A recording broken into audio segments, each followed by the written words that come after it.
Hi friends, പവിത്ര സീരിയലിന്റെ latest എപ്പിസോഡിലെ Srikanth സന്തോഷത്തോടെ വീട്ടിലേക്ക് വരികയാണ്. അച്ഛനെവിടെ? പത്മ പറയും, എന്താടാ, എന്താ കാര്യം? അവസാനം അവളത് മനസ്സിലാക്കിയല്ലോ, അവൻ ഫ്രോഡാണെന്ന്. നീ എന്താ മോനെ പറയുന്നത്? ഒന്ന് തെളിച്ചു പറ എന്ന് മുത്തശ്ശി പറയാ. അതൊക്കെ പറയാം മുത്തശ്ശി, എല്ലാവരും മുകളിലേക്ക് വാ, അച്ഛനും കൂടെ കേട്ടിട്ട് പറയാം എന്ന് പറഞ്ഞു നിൽക്കുമ്പോണ്ടാവും ശങ്കരൻ താഴേക്ക് വരുന്നത്. എന്താ കാര്യം ശ്രീകാന്തേ? അത് പിന്നെ എനിക്ക് സന്തോഷമുള്ള കാര്യമാണ്, പക്ഷെ അമ്മയ്ക്കും മുത്തശ്ശിക്കും സന്തോഷിക്കാൻ പറ്റുമെന്ന് എനിക്കറിയില്ല.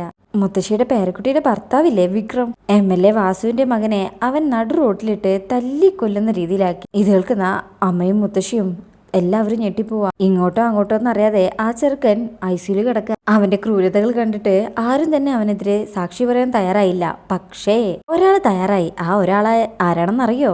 എന്റെ പെങ്ങളെ വേദ ശങ്കരനാരായണൻ. ഇത് കേട്ട് എല്ലാരും ഞെട്ടിപ്പോവും, വർഷ അടക്കം. മുത്തശ്ശി നെഞ്ചത്ത് കൈവച്ച് നിൽക്കുമ്പോ ശ്രീകാന്ത് പറയും, അവൾക്കത് ചെയ്യാൻ തോന്നിയതിനെ ദൈവത്തോട് നന്ദി പറയാ വേണ്ടത്. ഇപ്പോഴാണ് അവൾ ശരിക്കും ജില്ലാ ജഡ്ജ് ശങ്കരനാരായണന്റെ മകളായത്. എന്റെ അനുജത്തിയാണെന്ന് പറയാൻ എനിക്കും അഭിമാനം തന്നെ. എന്താടാ, എന്താ ഉണ്ടായത്? ഫോൺ വിളിച്ച് അന്വേഷിക്കേ. പിന്നെ അവള് ചെയ്ത് തെറ്റാണെന്നും മാറ്റി പറയണം എന്നൊന്നും പറഞ്ഞേക്കരുത്. അച്ഛൻ അത് ചെയ്യില്ലെന്ന് അറിയാം, പക്ഷേ എന്തായാലും എല്ലാവരും കൂടെ അവനെ സ്പോട്ട് ചെയ്യാൻ തീരുമാനിച്ചല്ലോ. അവന്റെ തനി നിറം അവൻ തന്നെ കാണിച്ചു തന്നു. അത് അവൾക്ക് മനസ്സിലായി. ഇനിയെങ്കിലും ആ ബന്ധം ഉപേക്ഷിച്ച് വരാൻ പറയണേ എന്ന് മുത്തശ്ശിയോട് പറഞ്ഞിട്ട് വർഷയെ കൂട്ടി ശ്രീകാന്ത് അവിടെ നിന്ന് പോകും. എന്തുകൊണ്ടാണ് വേദ ഇങ്ങനെ ചെയ്തതെന്നറിയാതെ ശങ്കരൻ ഇങ്ങനെ ആലോചിച്ച് നിൽക്കുകയാണേ. മുത്തശ്ശിക്കും അമ്മയ്ക്കും ഒന്നും മനസ്സിലായിട്ടില്ല. എല്ലാവരും ചെറിയൊരു വിഷമത്തിലാ.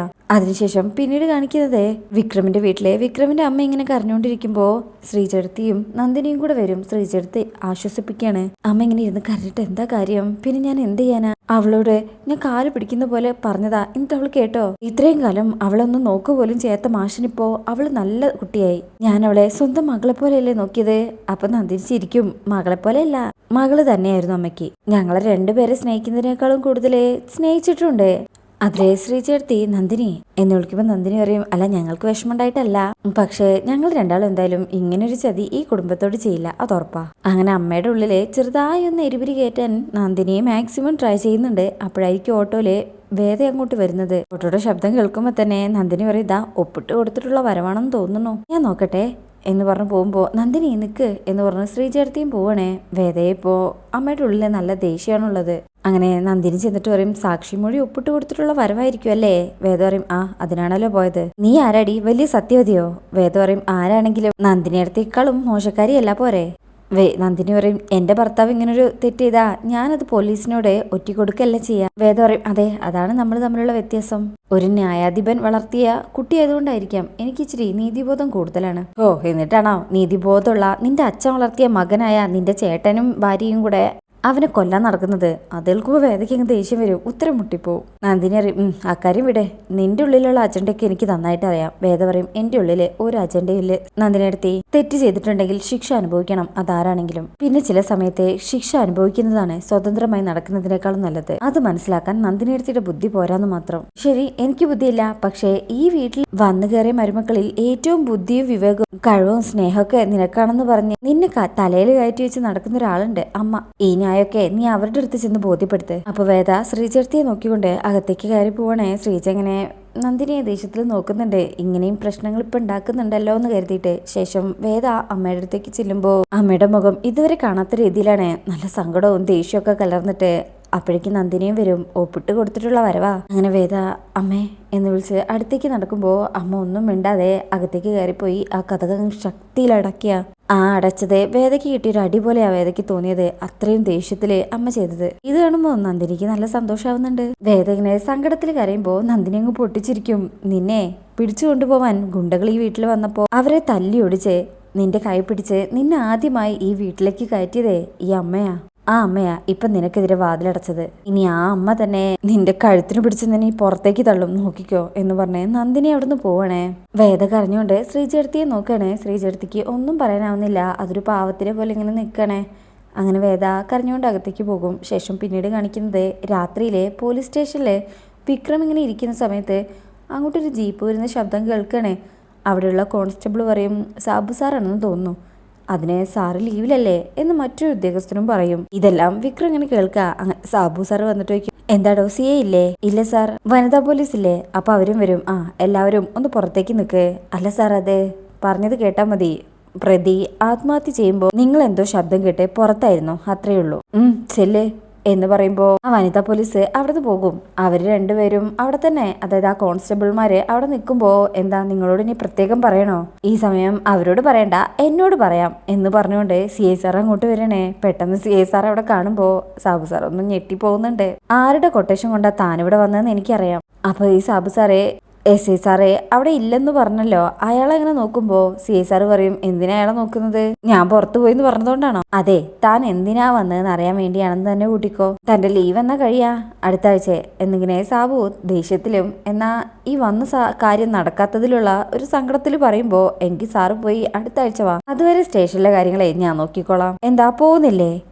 യെസ് സാർ എന്ന് പറഞ്ഞേ വിക്രത്തിനെ ഇങ്ങനെ നോക്കുന്നുണ്ട്. വിക്രം മീശ വിരിച്ചിങ്ങനെ നിൽക്കും. വിക്രമിനിങ്ങനെ നോക്കി നിൽക്കുന്ന കാണുമ്പോ CI സാർ പറയും, ചെല്ലടോ.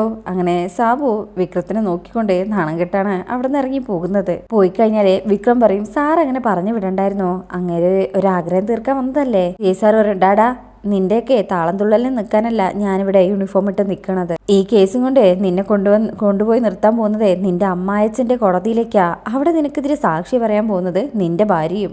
ബാക്കി വിധി നീ അവിടെ വെച്ച് അനുഭവിച്ചോ എന്ന് പറഞ്ഞ് സാർ അവിടുന്ന് പോവും. ശേഷം പിന്നീട് കാണിക്കുന്നത്, ശേഷം പിറ്റേ ദിവസം ഇപ്പോഴും വിക്രത്തിന്റെ അമ്മയുടെ സങ്കടത്തോടു കൂടി ഒരു ഭക്ഷണം പോലും കഴിക്കാതെ വേഷം പോലും മാറാതെ ഇങ്ങനെ നിൽക്കുമ്പോ നന്ദിനി വന്ന് എന്തെങ്കിലും കഴിക്കാൻ പറയുമ്പോ അമ്മ ദേഷ്യപ്പെടുകയാണ്. ഈ സമയം വിഷു അങ്ങോട്ട് വരുമ്പോ അമ്മ ഓടി ചെല്ലും. എന്താടാ വിക്രത്തെ കണ്ടോ? ഇല്ലമ്മേ, നാളെ കോടതിയിൽ ഹാജരാക്കും, അവിടുന്ന് സബ് ജയിലിലേക്ക്, അവിടെ പോയി കണ്ടോളാൻ പറഞ്ഞു. ഇതോടെ കേൾക്കുമ്പോ അമ്മ പൊട്ടിക്കരയാണ് അവിടെ ഇരുന്ന്. അമ്മേ, ഞാൻ പോലീസുകാരോട് സംസാരിച്ചു. സാക്ഷി ഇത്ര സ്ട്രോങ് ആയതാണ് ഇതിലെ പ്രശ്നം എന്ന് അവര് പറയണത്. ഇതിനു മുമ്പെല്ലാം വിക്രത്തെ കേസിൽ നിന്ന് ഇറക്കാൻ ശ്രമിച്ച അയാള് തന്നെ മൊഴി പറയാൻ നിൽക്കുമ്പോ അത് കേസിനെ സ്ട്രോങ് ആക്കുന്ന പ്രോസിക്യൂട്ടർ പറയണത്. നന്ദിനി പറയും, പട്ടാപകൽ ഒരാളെ തല്ലിക്കൊല്ലാനാക്കിയിട്ട് ഒരാൾ മാത്രം സാക്ഷി പറഞ്ഞ അത് വിശ്വസിക്കോ? അമ്മയും പറയും, അതെ, അവനൊരു തെറ്റും ചെയ്തിട്ടില്ലെന്ന് നമുക്ക് വാദിച്ചൂടെ വിശ്വം? നന്ദിനി പറയും, വേദ കള്ളസാക്ഷി പറയണെന്ന് നമുക്ക് വാദിച്ചൂടെ? അതൊന്നും അത്ര എളുപ്പമുള്ള കാര്യമല്ല. അതിനിടയിൽ ആ പയ്യനെന്തെങ്കിലും സംഭവിച്ചാൽ കേസ് മാറും. ആ MLA വധശിക്ഷയ്ക്ക് വേണ്ടി കളിക്കുന്ന പോലീസുകാരൊക്കെ പറയണത്. ഇത് കേൾക്കുമ്പോ അമ്മയുടെ നിയന്ത്രണം വിട്ടുപോവാണേ. എന്താ നീ പറഞ്ഞത് എന്ന് ചോദിച്ച് അടുത്തേക്ക് ചെന്ന് കോളറിൽ പിടിക്കുമ്പോ വിശ്വം പറയും, അങ്ങനെയൊന്നും സംഭവിച്ചിട്ടില്ല, അവരങ്ങനെയൊക്കെയല്ലേ പറയൂ. അങ്ങനെ അമ്മ പൊട്ടിക്കരയുമ്പോ ശ്രീജയടുത്ത് സമാധാനിപ്പിക്കണേ, നല്ല വക്കീലിനെ നമുക്കും കിട്ടും. അപ്പൊ നന്ദിനി എരിപിരി കയറ്റാണ്. അവളിങ്ങോട്ട് വന്നത് തന്നെ ഈ കുടുംബം നശിപ്പിക്കാനാ. അത് അവൾ എന്നോട് പലപ്പോഴായിട്ട് പറഞ്ഞിട്ടുണ്ട്. പക്ഷെ ഞാൻ പറയുന്നത് വില പോവില്ലല്ലോ. ശ്രീജയടുത്ത് പറയും, നീ ഒന്നും മിണ്ടാതിരിക്കും നന്ദിനി. എന്റെ ഏടത്തി ബലമായി താലി കെട്ടി കൊണ്ടുവന്നതിനെ അവള് വിക്രമിനോട് പകരം ചോദിക്കാൻ വന്നതാ, അല്ലാതെ അമ്മ പറയുന്ന പോലെ പുന്നാര മോനെ നേർവഴിക്ക് നടത്താൻ വേണ്ടിയല്ല. മതി നന്ദിനി, വേദയെ കുറ്റം പറയാനായിട്ട് ഒരു അവസരം കിട്ടിയപ്പോ ഇങ്ങനെ ഉപയോഗിക്കരുത് എന്ന് ശ്രീജ പറയുമ്പോൾ നന്ദിനി പറയും, അത് ശരി, നിങ്ങൾക്ക് ഇപ്പോഴും ഞാൻ പറയുന്നതാ കുഴപ്പം, വെറുതെ അല്ല അവൾ ഇത്രയ്ക്ക് കിടന്ന് തുള്ളുന്നത്. അല്ല വിക്രം, ഇനിയിപ്പോ നമുക്ക് എന്താ ചെയ്യാൻ പറ്റാ എന്ന് അമ്മ ചോദിക്കുമ്പോ വിശ്വം പറയും, പോലീസിന്റെ മുന്നിലല്ലേ വേദ മൊഴി കൊടുത്തിട്ടുള്ളൂ, കോടതിയില് അത് മാറ്റി പറയണം. അവളത് ചെയ്യൂ വിശ്വേട്ടാ എന്ന് ശ്രീജ പറയും. ചോദിക്കുമ്പോ വിശ്വം പറയും, സാക്ഷി മൊഴി മാറ്റുന്ന ആദ്യത്തെ കേസല്ലല്ലോ ഇത്, അവളത് ചെയ്യുന്നേ എനിക്ക് തോന്നില്ല എന്ന് നന്ദിനി പറയുമ്പോ അമ്മ എന്തോ ആലോചിച്ചിട്ട് പറയും, അവളത് ചെയ്യും, ഞാൻ അവളെ കൊണ്ട് ചെയ്യിപ്പിക്കും എന്ന് പറഞ്ഞ് അവിടുന്ന് എഴുന്നേറ്റിട്ട്, ശ്രീജെ അവള് പേടിയാ, വിക്രത്തിന്റെ റൂമിലുണ്ടമ്മേ, അവളോട് വേഗം പുറത്തേക്ക് വരാൻ പറ.